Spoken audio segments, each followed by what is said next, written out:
ಬುದ್ಧನ ಸಲಹೆ ಪಾಠವನ್ನು ಬರೆದಿರುವ ಲೇಖಕಿ ಡಾಕ್ಟರ್ ನಿರುಪಮಾ ಅವರು. ಈ ಪಾಠದೊಳಗೆ ಹೋಗುವ ಮುನ್ನ ಈ ಪಾಠವನ್ನು ನಮಗೆ ನೀಡಿರುವ ಕಾರಣವನ್ನು ತಿಳಿದುಕೊಳ್ಳೋಣ. ಒಂದು ಕಡೆ ನೋಡಿದರೆ ಮನುಷ್ಯ ಪ್ರಾಕೃತಿಕ ಸಂಪನ್ಮೂಲಗಳನ್ನು ಬಳಸಿಕೊಂಡು ಸುಖ, ಶಾಂತಿ, ನೆಮ್ಮದಿಯಿಂದ ವಾಸಿಸುತ್ತಿದ್ದಾನೆ. ಆದರೆ ಮತ್ತೊಂದು ಕಡೆ ನೋಡಿದರೆ ಅದೇ ಪ್ರಾಕೃತಿಕ ಸಂಪನ್ಮೂಲಗಳನ್ನು ಬಳಸಿಕೊಳ್ಳುವಾಗ ದ್ವೇಷ, ಸ್ವಾರ್ಥ, ಅಸೂಯೆಗಳಿಂದ ತನ್ನ ಜೀವನವನ್ನು ಸರ್ವನಾಶ ಮಾಡಿಕೊಳ್ಳುತ್ತಿದ್ದಾನೆ. ಈ ಪಾಠದಿಂದ ನಾವು ಯಾವುದೇ ಸಂದರ್ಭ ಬಂದರೂ ವಿವೇಕದಿಂದ ಅದನ್ನು ನಿಭಾಯಿಸುವುದನ್ನು ನಾವು ಈ ಪಾಠದಿಂದ ಕಲಿಯಬಹುದು. ಹಾಗಾದರೆ ಈ ಪಾಠವನ್ನು ಪ್ರಾರಂಭಿಸೋಣ. ಭಾರತದ ಉತ್ತರ ಭಾಗದಲ್ಲಿ ಕಪಿಲವಸ್ತುವೆಂಬ ನಗರವಿತ್ತು. ಆ ನಗರವನ್ನು ಶಾಕ್ಯರೆಂಬ ಅರಸು ಮನೆತನದವರು ಆಳುತ್ತಿದ್ದರು.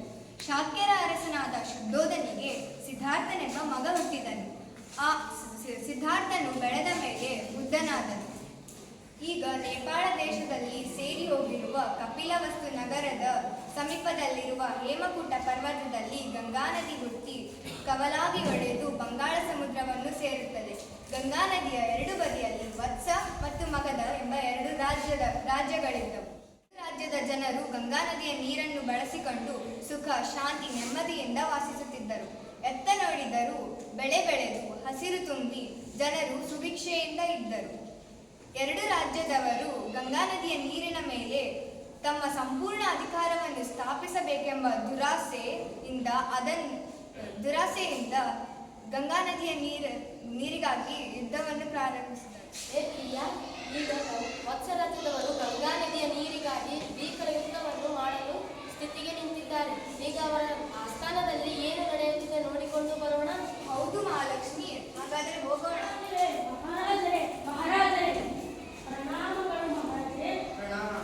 ಏನಾಯ್ತು ಸೇನಾಧಿಪತಿ?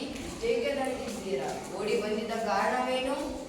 ಮಹಾರಾಜರೇ, ಮಗಧ ರಾಜ್ಯದವರು ಗಂಗಾ ನದಿಯ ಸಂಪೂರ್ಣ ಅಧಿಕಾರಿ ಸ್ಥಾಪಿಸಬೇಕೆಂಬ ದುರಾಸೆ ಅವರಲ್ಲಿ ಹುಟ್ಟಿತು. ಹಾಗಾಗಿ ಅವರು ಎಲ್ಲ ನೀರನ್ನು ತಮ್ಮಲ್ಲಿ ತುಂಬಿಸಿಕೊಂಡಿದ್ದಾರೆ. ನಮ್ಮ ನೆಲ ನಾಶವಾಗುತ್ತದೆ. ಹೌದೇ? ಮಂತ್ರಿಗಳೇ, ಸೇನಾಧಿಪತಿಗಳೇ, ಪ್ರಜೆಗಳೇ, ಬನ್ನಿ ಯುದ್ಧಕ್ಕೆ ಸಿದ್ಧರಾಗೋಣ. ಗಂಗಾ ನದಿಯ ಒಂದು ಹನಿ ನೀರು ಕೂಡ ಮಗಧ ರಾಜ್ಯದವರಿಗೆ ಸಿಗದ ಹಾಗೆ ಯುದ್ಧ ಮಾಡೋಣ. ಯುದ್ಧಕ್ಕೆ ಸಿದ್ಧತೆ ಮಾಡಿಕೊಳ್ಳಿ.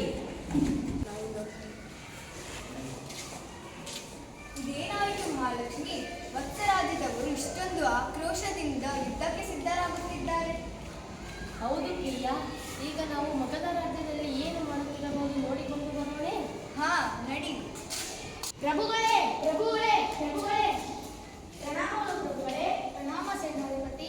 ಹೇಳಿ, ಇಷ್ಟೇಕೆ ಓಡಿ ಬಂದಿದ್ದೀರಾ? ನೀವು ದಣದಿದ್ದ ಕಾರಣವೇನು? ವತ್ಸ ರಾಜ್ಯದವರು ಗಂಗಾ ನದಿಯ ಸಂಪೂರ್ಣ ಅಧಿಕಾರ ಸ್ಥಾಪಿಸಿ ನಮಗೆ ಒಂದು ತೊಟ್ಟು ಹಣ್ಣು ನೀರು ಕೊಡುತ್ತಿಲ್ಲ. ಇದರ ಪರಿಣಾಮವಾಗಿ ನಮ್ಮ ರಾಜ್ಯದ ಹಸುಗಳು, ಬೆಳೆಗಳು ನಾಶವಾಗುತ್ತಿದ್ದಾವೆ. ಇದರ ಪರಿಹಾರವೇನು? ಹೌದೇ? ಪ್ರಜೆಗಳೇ, ಸೇನಾಧಿಪತಿಗಳೇ, ಮಂತ್ರಿಗಳೇ, ನಾವು ಗಂಗಾ ನದಿಯ ಸಂಪೂರ್ಣ ಅಧಿಕಾರ ನಮ್ಮದು. ಆ ವತ್ಸ ರಾಜ್ಯದವರಿಗೆ ಒಂದು ಹನಿ ನೀರು ಸಿಗದೆ ನಾವು ಯುದ್ಧ ಮಾಡೋಣ. ಯುದ್ಧವನ್ನು ಗೆಲ್ಲೋಣ. ಯುದ್ಧಕ್ಕೆ ಸಿದ್ಧವಾಗಿರಿ. ಮಹಾರಾಜರಿಗೆ ಜಯವಾಗಲಿ! ಮಹಾರಾಜರಿಗೆ ಜಯವಾಗಲಿ! ಮಹಾರಾಜರಿಗೆ ಜಯವಾಗಲಿ!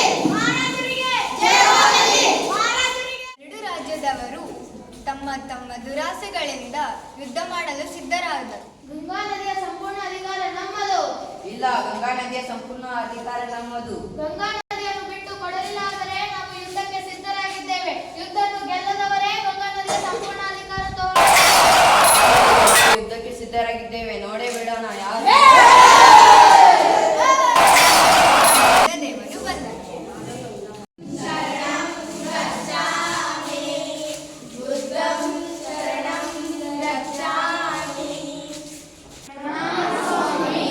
ಪ್ರಣಾಮಗಳು. ನೀವು ಯುದ್ಧ ಮಾಡಲು ಏಕೆ ಸಿದ್ಧಾಗಿದ್ದೀರಿ?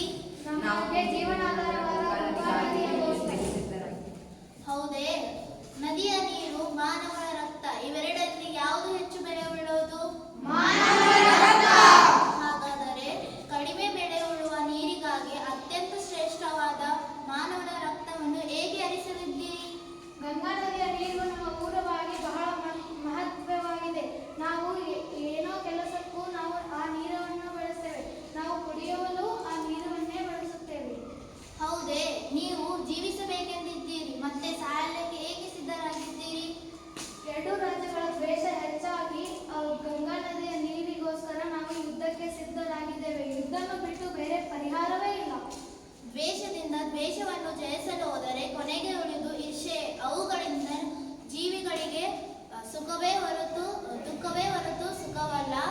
ಈಗ ಸುಖವಾಗಿರುವ ನೀವು ದುಃಖ ತಂದುಕೊಳ್ಳುವ ಮಾರ್ಗವಿದು. ಹಾಗಾದರೆ ಏನು ಮಾಡಬೇಕು ಎನ್ನುತ್ತೀರಿ ಭಗವಾನ್? ಮನುಷ್ಯನು ಸುಖವಾಗಿ ಜೀವಿಸಲು ನೀರು, ಗಾಳಿ, ಆಹಾರ ಮುಖ್ಯವಾದಂತೆ ಶಾಂತಿಯೂ ಕೂಡ ಅಷ್ಟೇ ಮುಖ್ಯ. ಯುದ್ಧದಿಂದ ಶಾಂತಿ ನಾಶವಾಗುತ್ತದೆ. ನೀವೇ ನಿಮ್ಮ ಕೈಯಾರೆ ಸುಖವನ್ನು ನಾಶ ಮಾಡಿಕೊಳ್ಳುವುದನ್ನು ಬಿಟ್ಟು ವಿವೇಕದಿಂದ ಸುಖವಾಗಿರಿ. ಪ್ರಕೃತಿ ಜೀವಿಗಳಿಗೆ ವರವೇ ಹೊರತು ಶಾಪವಲ್ಲ. ಆ ವರವನ್ನು ಸರ್ವ ಮಾನವರು ಸಮಾನವಾಗಿ ಹಂಚಿಕೊಂಡು ಸುಖ ಶಾಂತಿ ನೆಮ್ಮದಿಯಿಂದ ಬಾಳಿರಿ. ಬುದ್ಧ ಬೋಧಿಸಿದ ಸಲಹೆ ಎರಡು ರಾಜ್ಯರಿಗೆ ಸರಿ ಎನಿಸಿ ಈ ಯುದ್ಧವನ್ನು ನಿಲ್ಲಿಸಿ ಎರಡು ರಾಜ್ಯದವರು ಗಂಗಾ ನದಿಯ ನೀರನ್ನು ಹಂಚಿಕೊಂಡು ಸಮನಾಗಿ ಸುಖದಿಂದ ವಾಸಿಸತೊಡಗಿ. ಯುದ್ಧ ಬೇಡ ಎಂದು ಎರಡು ರಾಜ್ಯದ ರಾಜರು ತಮ್ಮ ಊರಿಗೆ ಹೊರಟರು.